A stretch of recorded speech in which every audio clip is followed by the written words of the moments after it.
قرآن کی ایک آیت ہے سورہ بقرہ میں، لا یکلف اللہ نفسا الا وسعها، جی مطلب کہ بھائی کہ اللہ تعالیٰ کسی نفس پر اتنا بوجھ نہیں ڈالتے اس کو بیئر نہ کر سکے. تو مطلب جیسے جو لوگ سوسائڈ کر لیتے ہیں تو اس میں مطلب بظاہر ایسا لگتا ہے کہ جو ہے ان پر اتنا بوجھ تھا کہ انہوں نے سوسائڈ کر لیا. یہ جو ہے وہ سفرنگ سے یا کہہ لیں پاورٹی سے، ان سب چیزوں سے متعلق نہیں ہے، یہ شرعی حکم سے متعلق ہے. اگر ایسا ہوتا نا تو سوسائڈ کرنے والوں کو گناہ نہ ملتا اور یہ ایک بڑا گناہ نہ ہوتا. کہ اللہ تعالیٰ کوئی بھی ایسا شرعی حکم آپ کو نہیں دیتا جس کے آپ مکلف نہیں ہوں، اور آپ کہہ رہا جو مثال کے طور پہ سمجھے کہ آپ کو اٹھنے کی طاقت نہ ہو لیکن آپ کو خدا کہے کہ نہیں تمہیں کھڑا ہو کے نماز پڑھنی ہے. السلام علیکم مفتی صاحب. وعلیکم السلام. سب ایک تھوڑا سا ڈاؤٹ، مطلب ایک ڈاؤٹ تھا تھوڑا سا، مطلب جو قرآن کی ایک آیت ہے سورہ بقرہ میں، جی لا یکلف اللہ نفسا کسی نفس پر اتنا بوجھ نہیں ڈالتے کہ وہ اس کو بیئر نہ کر سکے. تو مطلب جیسے جو لوگ سوسائڈ کر لیتے ہیں تو اس میں مطلب بظاہر ایسا لگتا ہے کہ جو ہے ان پر اتنا بوجھ تھا کہ انہوں نے سوسائڈ کر لیا. یہ تھوڑا سا مطلب اگر ایسا ہوتا نا تو سوسائڈ کرنے والوں کو گناہ نہ ملتا اور یہ ایک بڑا گناہ نہ ہوتا. کسی چیز کو رانگ اسیس کرنا، یعنی ایک چیز کا آپ اسیسمنٹ کر رہے ہیں لیکن رانگ اسیسمنٹ کیا، تو کیا آپ اس کو کہہ سکتے ہیں کہ نہیں یہ اسیسمنٹ بالکل صحیح ہوا اگرچہ غلط ہوا؟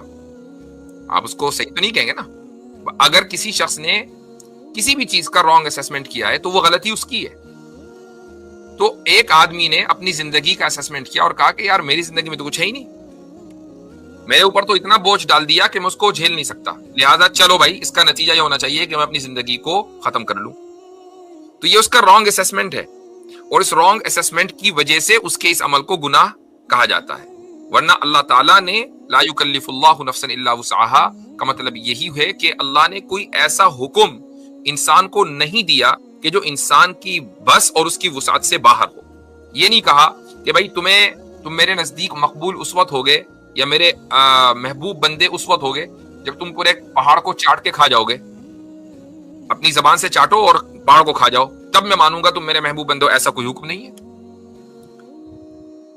ٹھیک ہے صاحب میں جی پوائنٹ ایڈ کرنا چاہیے. عام طور پہ لوگ جو ہے وہ یہ سمجھتے ہیں کہ یہ جو آیت ہے وہ سفرنگ سے ریلیٹڈ ہے یا بھوک سے ریلیٹڈ ہے یا جو ہمارے باڈی میں جو یہ لا یکلف اللہ نفسا الا وسعها کو اس پہ اپلائی کرتا ہے.